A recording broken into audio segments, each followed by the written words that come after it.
It's common knowledge that first impressions are important, whether you're going to a job interview, meeting your partner's family, or in fact making a video game. And while most games try to quickly lure you in and keep you playing, there are some that, through an array of choices, throw a big hurdle your way right off the bat. Because I'm Si for WhatCulture.com, and here are 10 incredible games that make terrible first impressions. Number 10, Metal Gear Solid 5: The Phantom Pain. Trust Hideo Kojima to avoid giving players an easy time. The latest mainline Metal Gear Solid game is a critically appraised, highly complex, profoundly satisfying installment in the iconic franchise. It really is one of the best MGS experiences a fan can have, especially thanks to its open world approach and upgraded stealth gameplay. Yet you'd never know that in the first hour, as by God it takes its time to get going. Do you want to go on missions, tackling enemies in increasingly unique ways with massive layers of freedom? Well, too bad, because you've got to crawl through this hospital while an overabundance of scripted moments happened around you first.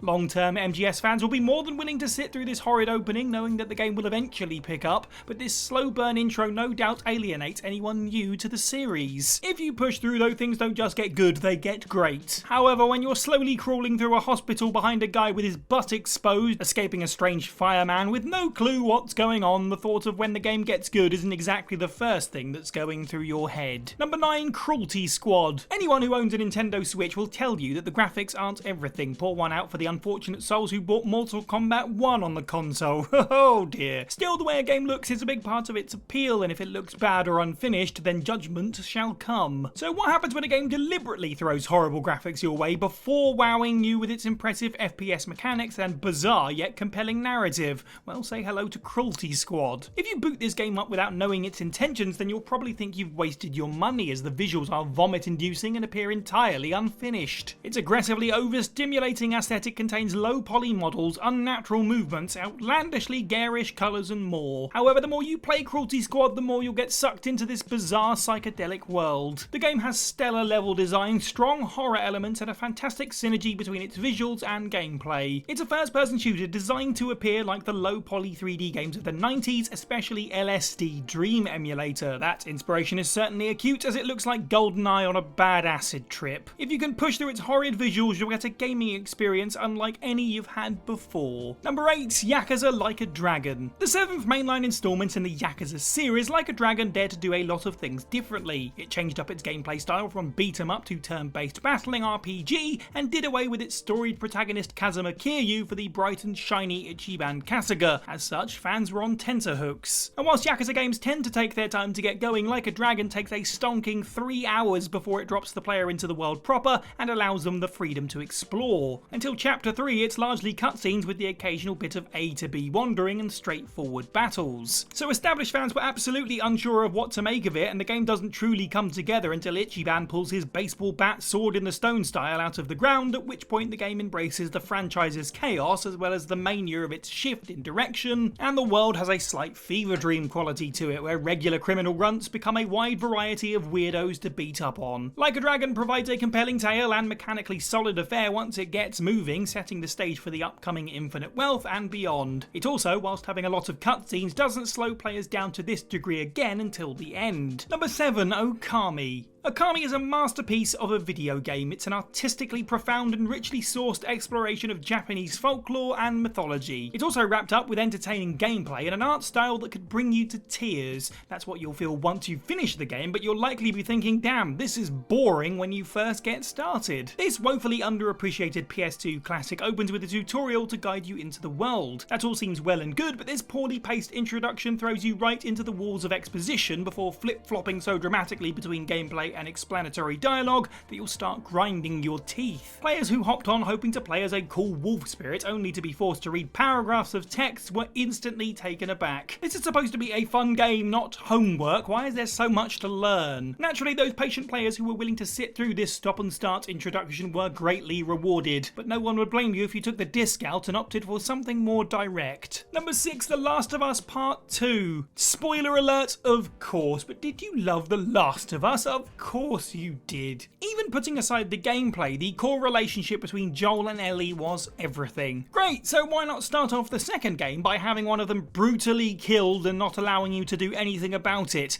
That sounds like fun. Yes, it's safe to say that the decision to kill off Joel in the game's first act was bold. In fact, it was so bold that it caused widespread anger and frustration, as many gamers felt betrayed and didn't want to play the rest of the game. Of course, those who decided to rage quit right after this emotionally damaging scene missed out on a compelling title that told a beautiful story about the futility of revenge and played just as well as the previous game. Killing off Joel might have been poorly received, but it did make a strong point about the consequences of his actions and kickstarted the game's major themes. Still, it's not a welcoming way to start the sequel to a seminal game. Number 5, Days Gone. Here's another massively polarizing game that no one can truly figure out. Is it good? Is it terrible? Can it somehow be both? Truthfully, the last of those seems to be the fairest assessment, as there's a lot of incredible stuff in the game, but it's like Sony wants to keep it a secret until it knows you're committed. Come on, Days Gone, stop playing hard to get. When you first boot up Days Gone, you'll be not too impressed. The visuals are fine, but especially upon its release, plagued with technical issues. That and the opening hours don't offer anything to make this open world zombie game feel special. It's just another open world zombie game, you'll think. While it comes with a poor start and is debatably far from being anything groundbreaking, there's still so much about Days Gone that improves as it goes along and makes the game worth a go. After a while, the story does pick up momentum, especially after you make it to the Lost Lakes region. The lackluster gunplay also wakes up once you start to get upgrades, and even the barren world becomes familiar and comforting.